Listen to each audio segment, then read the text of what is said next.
A delação de Cid tem sustentação na sua avaliação para condenar o ex-presidente Jair Bolsonaro? Claro que não. Olá, Basílio. Olá, doutor Zé Eduardo. Saudações à nossa audiência. Essa delação do Mauro Cid é juridicamente nula, ela não encontra amparo em outras evidências e demonstra aí que a frágil denúncia da PGR contra Bolsonaro e demais investigados não passa de uma peça de ficção sobre um golpe imaginário. Como se sabe, houve transição pacífica de poder no Brasil. Ninguém impediu ou atrapalhou a diplomação e a posse do novo governo. Muito pelo contrário. Manchete do jornal O Globo, 30 de dezembro de 2022. Bolsonaro nomeia novos comandantes da Aeronáutica e Marinha escolhidos por Lula. Bolsonaro já tinha assinado a mudança no Exército. Pessoal, que golpe é esse no qual o suposto golpista facilita a transição para o novo governo? Mas enfim, vamos voltar aqui para a denúncia. É importante pontuar que, depois de anos de investigação, não foi encontrada nenhuma mensagem, nenhuma gravação, nenhum documento que vincule Bolsonaro pessoalmente a qualquer ordem criminosa. O que tem, e sobra isso, são mensagens sobre o Bolsonaro, demonstrando inclusive que o ex-presidente foi muito pressionado a agir de forma mais drástica e que ele resistiu a essa pressão. Eu trago para vocês uma manchete de hoje, da Folha de São Paulo. Bolsonaro aceitou matar Lula, diz PGR, sem comprovar. Vou repetir isso aqui. Bolsonaro aceitou matar Lula, diz Procuradoria-Geral da República, sem comprovar, sem apresentar provas. Gonê, o nome do procurador, escreveu que o ex-presidente recebeu e deu aval ao documento que fala nos assassinatos de petista, do Lula, do Moraes e do Alckmin. Bom, enfim, os indícios apresentados pelo procurador para sustentar essa absurda acusação são o local de impressão do documento e uma mensagem de WhatsApp entre terceiros. Gente, isso não é suficiente em lugar nenhum para denunciar ninguém, especialmente considerando que nenhum depoimento, nem mesmo o inquérito da Polícia Federal corrobora essa tese de que Bolsonaro autorizou o assassinato de autoridades. Desculpa, eu rio, mas é porque não tem jeito.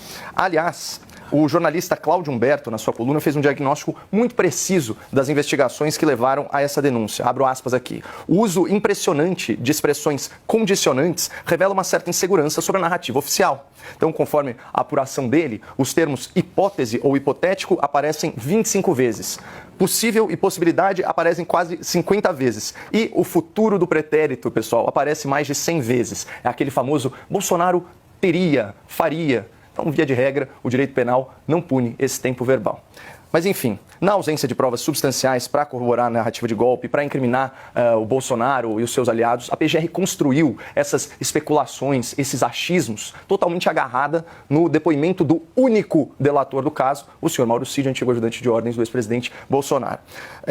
Então, vamos aos fatos sobre a principal prova que a Polícia Federal, o ministro Alexandre de Moraes e a PGR conseguiram produzir ao longo de anos de investigação abusiva. Primeiro fato, como bem disse o Zé, por lei, a delação premiada por si só não é suficiente para que o tribunal não é nem sentencie, para que ele receba a denúncia, muito menos para ele fundamentar a sua decisão. Tudo o que o Mauro Cid disse precisa ser corroborado por outros meios de prova. E ao contrário do que o jornalismo preguiçoso, o jornalismo militante faz parecer, as conclusões da polícia, as conclusões da procuradoria não constituem prova. Elas refletem apenas uma interpretação dos fatos. Nesse caso, uma interpretação impossível dos fatos, como disse a Folha de São Paulo, ao demonstrar que Bolsonaro foi acusado, sem provas, de apoiar assassinatos. Segundo fato importante, o Mauro Cid foi preso preventivamente e só foi liberado depois de fechar o seu acordo de delação premiada. Vamos ver o que o ministro Gilmar Mendes afirmou em plenário sobre esse tipo de procedimento em 2023. Jurisprudência atualíssima do STF. As pessoas só eram soltas, liberadas, depois de confessarem e fazerem acordo. Isso é uma vergonha, coisa de pervertidos. Claramente se tratava de prática de tortura. Fecha aspas.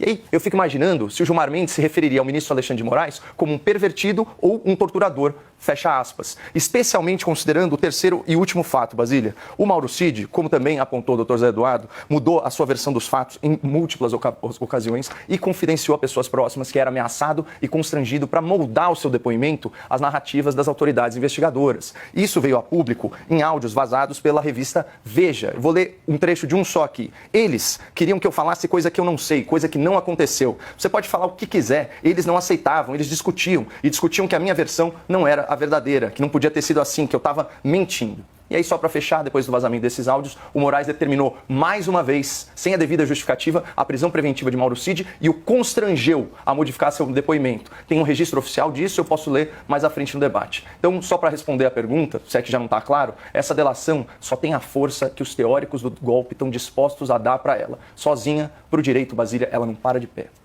Bom, para